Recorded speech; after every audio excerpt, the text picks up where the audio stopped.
Investiment ta' 250 miljun euro fl-Ajruport Internazzjonali ta' Malta li se jwassal għal bini ta' kampus tal-ogħla kwalità. Dan tħabbar waqt konferenza tal-aħbarijiet li saret l-4 filgħaxija u li kienet indirizzata fost oħrajn mill-kap eżekuttiv tal-MIA Alan Borg. Fl-indirizz tiegħu Borg spjega li permezz ta' dan il-proġett se jissaħħaħ l-operat tal-Ajruport Internazzjonali ta' Malta. Ser tiżdied is-sostenibilità kif ukoll se jsir investiment fil-kummerċ u l-proprjetajiet.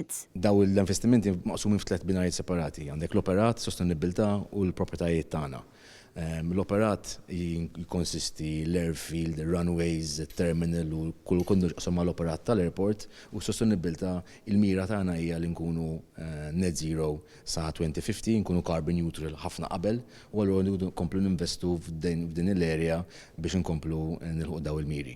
Il-kap eżekuttiv tal-MIA qal li fażijiet minn dan il-proġett diġà bdew u b'kollox dan l-investiment mistenni jieħu madwar 4 snin. Fl-aħħar xhur rajna żieda qawwija fin-numru ta' passiġġieri li għaddew mill-Ajruport Internazzjonali ta' Malta u jidher li l-ajruport issa qiegħed jistenna li sal-aħħar tas-sena ikun laqa 7.8 miljun passiġġier. Waqt l-istess konferenza tal-aħbarijiet il-kap eżekuttiv tal-MIA Alan Borg insista li bis-saħħa ta' dan il-proġett apparti li se jsir ġdid fuq żewġ runways tal-ajruport ser tiġi ġenerata aktar enerġija nadifa. Dan apparti xogħol ieħor fis-sistema tad-dawl fl-Ajruport Internazzjonali ta' Malta li se jtejjeb l-effiċjenza fl-użu tal-enerġija.